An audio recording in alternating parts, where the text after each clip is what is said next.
9 minutes to sermon.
Five minutes to sermon.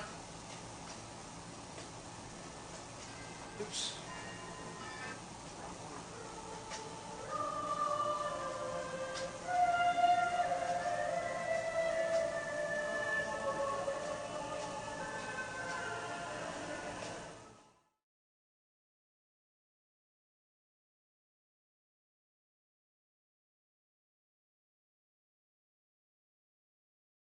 Volume's all the way up for you guys.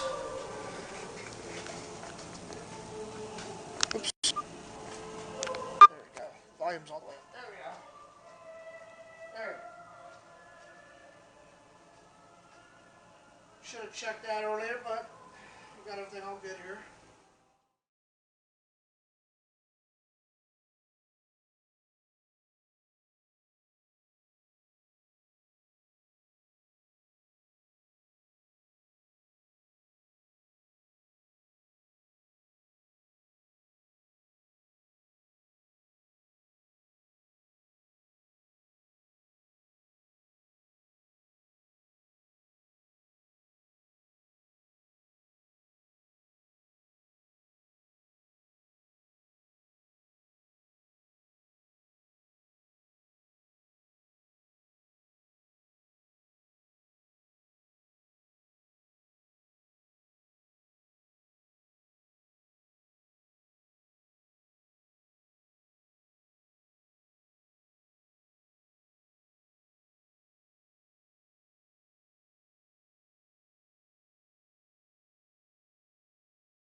start off a minute early today.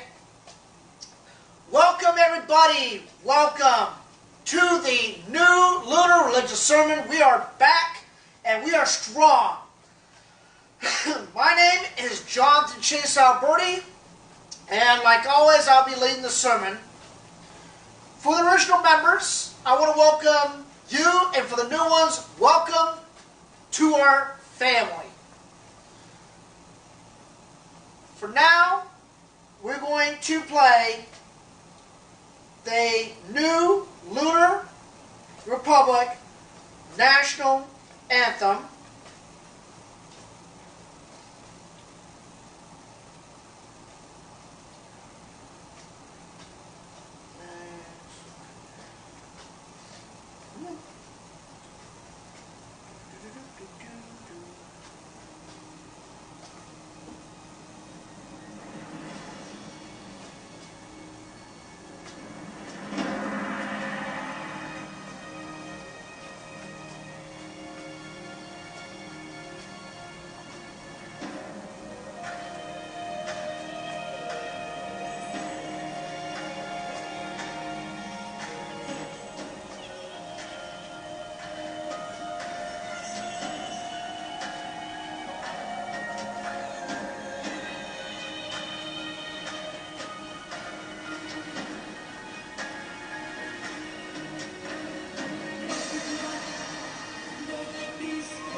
Thy Goddess, we stand united once again under one roof as family.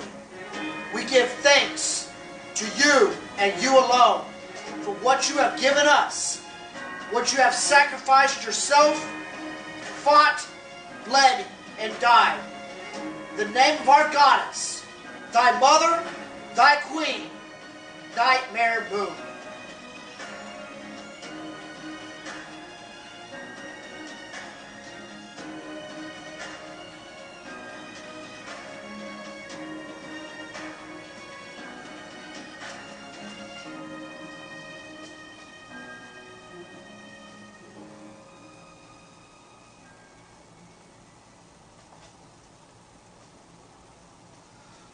Welcome, ladies and gentlemen, boys and girls. We're back, and we're strong. I want to welcome you to the new Lunar Religious Sermon. Today is April 22nd, 2019, and it is a Monday. I am Jonathan Chase Alberti, and I will be leading the sermon tonight. So, I want to welcome our newest members. Welcome to our family. You will always be protected and loved. The goal of the new Lunar Religious Sermon is under the new Lunar Republic. We give thanks to thy mother, to our goddess, to the queen of the night, Nightmare Moon. For those who have just joined us, the tale of Nightmare Moon is pretty simple to remember. Nightmare Moon is the true goddess of Princess Luna. This religion was formed because we, all of us, in some way have been labeled outcasts, geeks, nerds, that kid, that person, it. Well, no longer will we be saddened. No longer will we be labeled as unwanted. We come together under one roof as a family. We stick as one. Nightmare Moon was formed by Princess Luna because of her sister's ways of denying her of any ability or any say in life. Princess Luna had ways of making life better, making things move smoothly. And she brought this to her sisters, Princess Celestia and Princess Candace, and they said no. When she wanted to work so hard and show her ability to show the stars, the moon, the comets, the planets aligned, what did her sisters say? No. Go away. We're busy. With that, we all can agree we have a breaking point. And then we have a split personality. After so much abuse, neglect, you just snap. Hence formed Nightmare Moon. And then when Nightmare Moon had the guts, the determination, she basically said, enough! Enough! I've had enough. And she tried taking over and overthrowing her sisters, which wasn't right. To me, I believe so, because when your own family turns their back on you, your family is nothing. So what do? They banish her to the moon because, well, she had the brass, she had the balls to stand up and say enough. Hence why the tale of the Mare on the Moon was formed. And every year she comes back and she shows herself, reminds us all. And to some of the bronies will say, she is evil. But to what we say is, she had a purpose and a reason, and it was logical and reasonable for her to do what she did. She was neglected. She was basically left by herself. All the hard work she did was never recognized. I mean, hence why she brings the night. Who even pays attention to the skies? I know all of you do. I tend to look at the moon because aligning the stars, aligning the moon, aligning comets, it takes work and ability and determination and love and passion. So if you really want to know the tale of Nightmare Moon, the Mare of the Moon, there are videos on YouTube. Of course, it is her sister's side of the tale. But our tale is she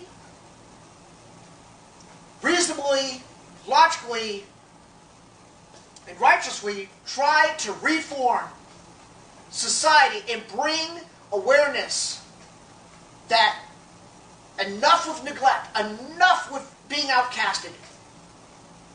She is a part of the family, she should have a say. So, with that said, tonight I want to talk about one thing. Lying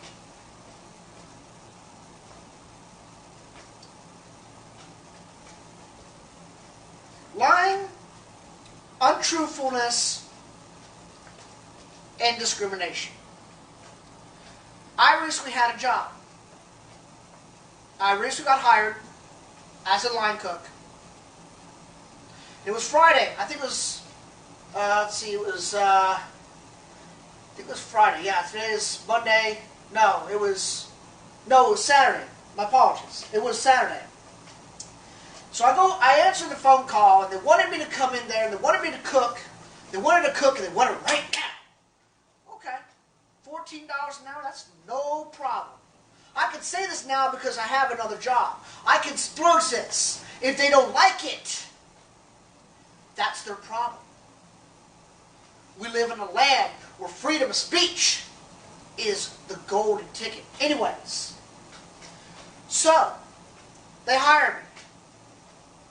I go on the interview and we talk about responsible behaviors on the job. No cell phones, no Twitter, no Facebook. Everything's good. That Saturday was somewhat busy. Comes yesterday. I show up 30 minutes before my shift. I say, boss man, sir, would you like me to clock in? And he's like, you're 20 minutes late. I said, no, I'm not. My shift starts at 4, but I'm not going to argue. I come in there, and he's on Facebook. The exact thing that we've discussed not to do. And this person is high, very high in the totem pole. He is an executive chef. So as a leader, he's not setting an example. But I'm like, move on. Don't let it stress you out. I go up, I do my job, I get down, they bring me downstairs, and they confront me on a so-and-so thing about discussing pay. Something that they could have pulled me aside and talked to me instead of pulling me off my line. Thank goodness we weren't busy. So, after the discussion about the issue at hand, they say, by Thursday you have to memorize the whole menu or you're going to be fired. Now, I know what they're doing. I've been through the kitchen environment. They have done so many things wrong. They have turned their back on me. They wanted to throw me on the bus and run it over because this one cook couldn't come in for one shift because he is having family issues. We all have problems. And this one manager was so eager to hire someone, and now he wants to throw me out. Oh, sorry, our cook's back. Sorry, chap. Get out. Get out. When people lie and people just turn their back on you, those are the ways of the enemy. Those are the ways of the attributes of the enemy of the Republic. Every single one that is watching this sermon should know. We stick together, we stick as family, we love, we support each other no matter of each other's differences in either their body, their life choices, or whatever it may be. We all stick together. We prove to the world, especially the world, that we can not fight. No matter if one is a Republican, one's a Democrat. We take both, we throw them out. We come together. We don't have friction, we come together and we stay united. This world is cruel. This country is cruel. Society is cruel. Every day you see it. People making stupid choices. Choices they can not do. When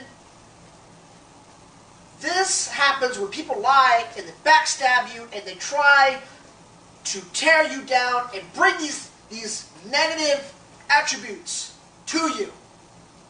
I want you to remember this. You are never alone. You are never going through this alone. You have us and you have our goddess. And our goddess, they talked, when I went to Eastern Church, I heard on a church mass a long time ago,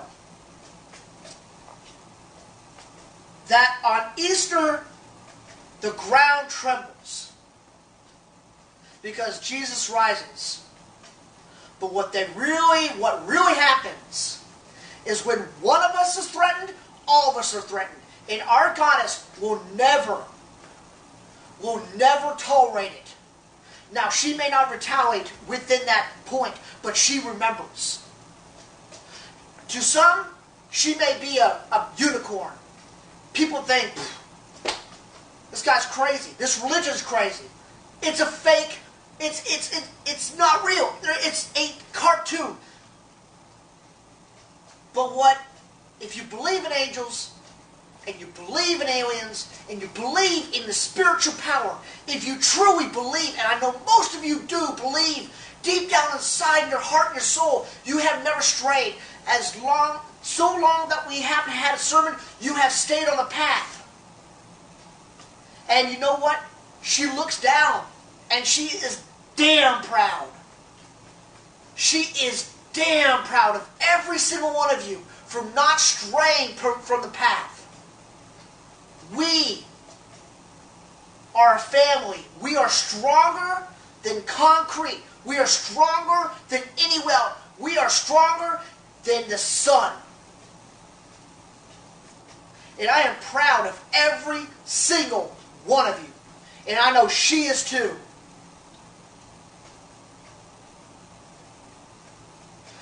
Whether you're having a good day or a bad day, the thing that I like to say, when I'm having a really bad Monday, people say, oh, let's get some Mondays.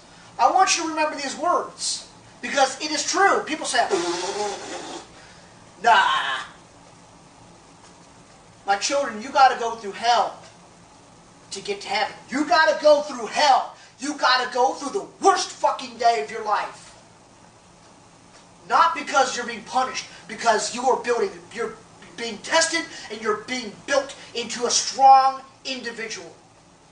Every day is a test. Like I said before, if you're having a bad day, it's not a bad day, it's a test. She is testing you on endurance, loyalty, respect, honor, caringness.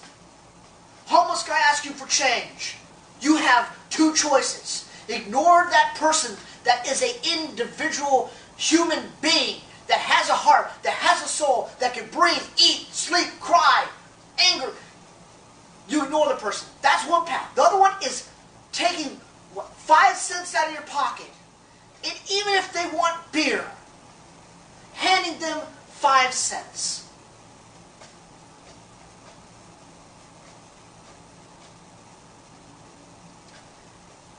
Every day I live ups and downs, good days and bad days, thick and thin.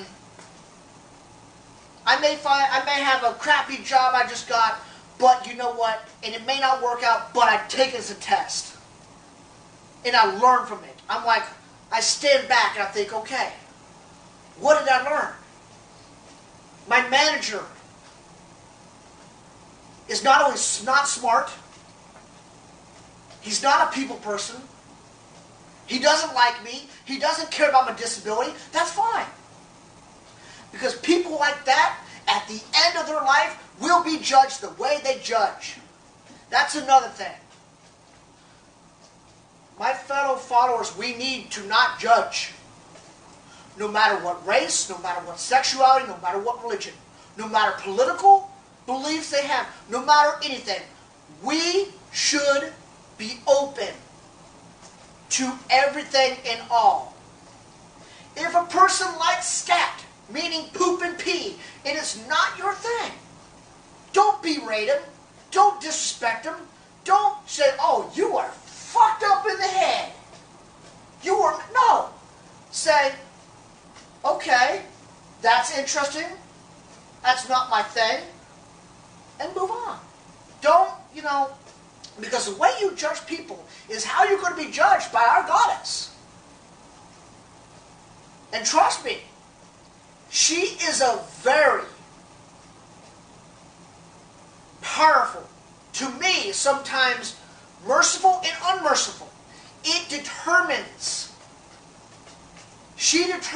who should be allowed in her kingdom. If you do all good, then you have nothing to fear. But if you're doing the worst of things in life, and I'm not talking about speeding down, straight and getting a speed ticket. I'm talking about murder, rape, beating people up, hurting people, stabbing people. I'm talking about when you really bring the worst of sin. That's when she turns into unmerciful. She has mercy, she has unmercy. When she tried to take over Equestria, she had no mercy because her sisters, for the longest time, brushed her aside, at points didn't even acknowledge that she was even around.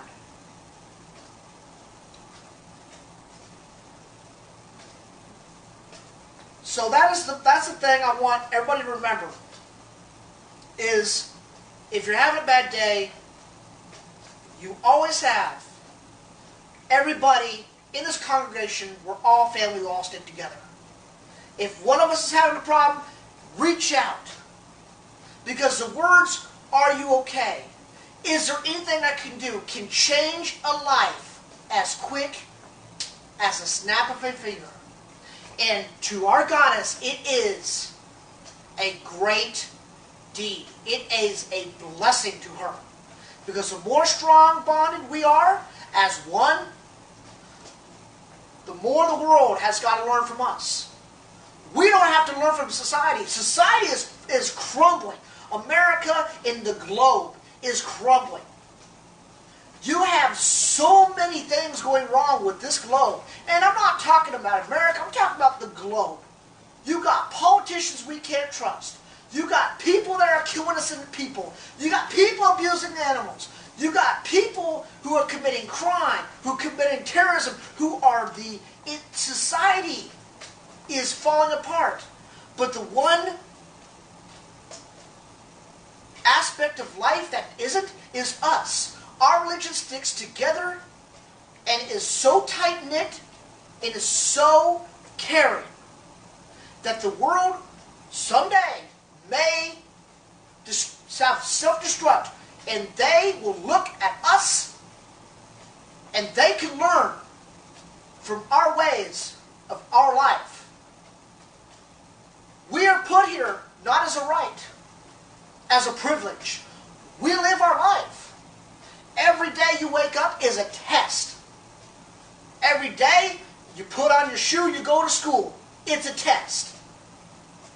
You walk out that door, you take either path A or path B. It doesn't matter. We don't know which path's right. That's why it's a test. The second part tonight is I want to let you all know I am thinking, and it's about time, I've told you all this in the posts, it's time for us to really get serious. It's time for us to even get tighter, more in sync. I am thinking, I was planning a trip to Asia. But, as I say, I'm on this planet just to preach the words from my goddess, thy mother, thy queen. What a better way to spend money than going to Singapore, build our own congregation, build our own church. And I am looking at land. I am looking for a piece of land. Now, our church may not be big. It may not be a big, huge medieval church. To me, it may be a barn. A simple barn that you can buy from Home Depot. And once we grow even more and more, our church will grow. I know that when I started these sermons, we had about 4 or 5 people. And now we have about 8 or 9 and even more. Each time I preach, I feel that I am touching somebody, at least somebody. And the ones who come into the fold, they feel safe. They feel they have a purpose. And with our own church, with our own building, we can put our footprint into this earth. We can finally say, hey, we are here. Follow us. We will show you how to live life. We will show you how to have a caring, loving heart, to not be biased, to not be judgmental, to not be sexist, to not fight over politics, not fight over who hates Donald Trump and who hates Bill Clinton and who hates Hillary Clinton. The world, once we have our own church, will finally, hopefully, and I pray, will follow us instead of we having to go unguided into the chaos of this planet. So that is a thing that I wanted to bring up. Now, again, I made shirts for the New Lunar Republic.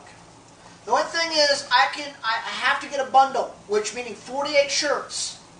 So if we get enough people for 48 shirts, I will put an open group order and I will post it in this stream. I'll post it in the New Lunar Religion page. But again, folks, if you're going to buy it, I need to have a complete 48 shirts bought.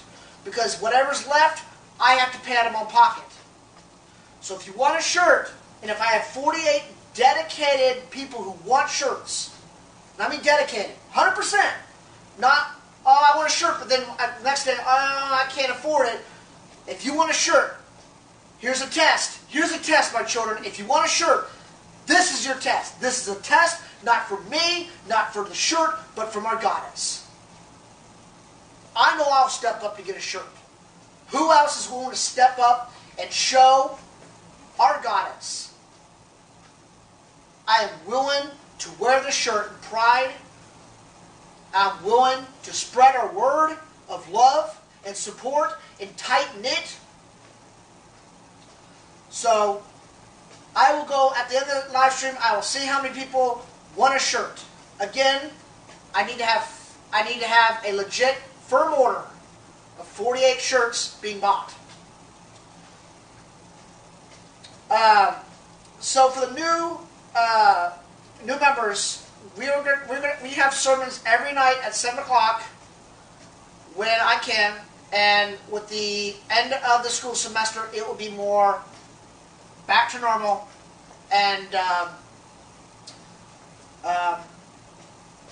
so yeah, I know we haven't done that because I have no ink in my printer, so I'm kind of going based off gauge off my head of remembering the script. So the world events, I know the last world event I talked about was the 737, the poor Ethiopian people who died on the plane. An update on that.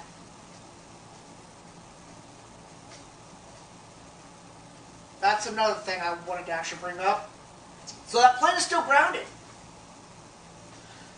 The one thing that my ultimate goal is to have our own land, our own country, our own society, separate of the U.S. or wherever you may be. We live together as one, as harmony. What I've seen with a lot of companies these days is they'll produce something, but their motto is just shove it through, shove it through, shove it through. We care more about the money than the people. Again, it's a test, and Boeing failed. Because look, they have had 2 crashes and 1 die in America on a Southwest plane. Whatever your job may be, if you're a cook Have passion. Have compassion for the job. It may suck. You may be making $7.25 at McDonald's flipping burgers. And you just say, this sucks. But remember, you're not only being honored this job. They could not have hired you. It's a privilege. It's a blessing you got that job. Have compassion, because a lot of these companies these days don't have compassion for the products they produce. See, back in the 70s, back in the 60s, 50s, 40s, they made stuff with passion. You didn't see planes coming off the assembly lines. You didn't see cars flying off the assembly lines. It took them maybe 2 or 3 months to make a vehicle because they actually cared. And so, like, if you work at McDonald's, you work at Burger King, or you work at Wendy's, or you work at the post office, or you work at Journeys, or work at Hot Topic, and you just hate my job. Remember this. You've been given a blessing, which is the job. You should look at it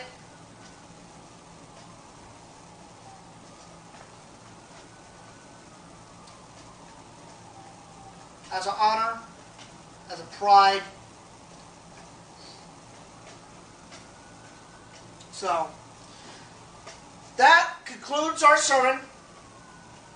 I will end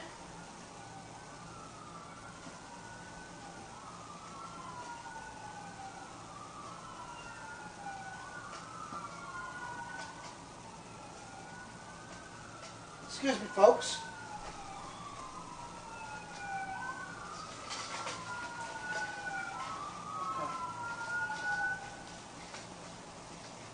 Ooh. All right. We have a fire truck and an ambulance across the street. Let's finish this sermon out. I want to play a song for you all.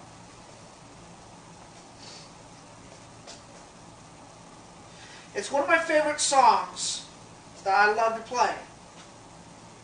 When times are rough, because we all have rough days. Where is it?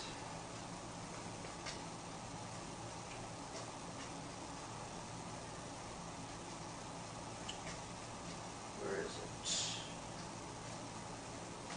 Where is it? I know I have it here.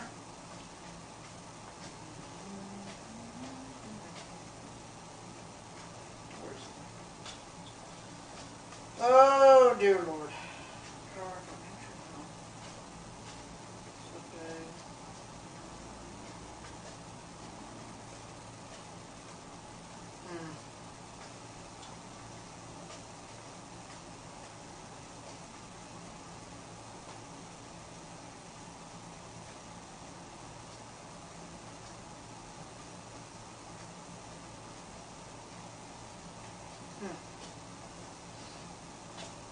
Oh, here it is. You may know this song, and I like it a lot, so...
Thank you, and have a great night.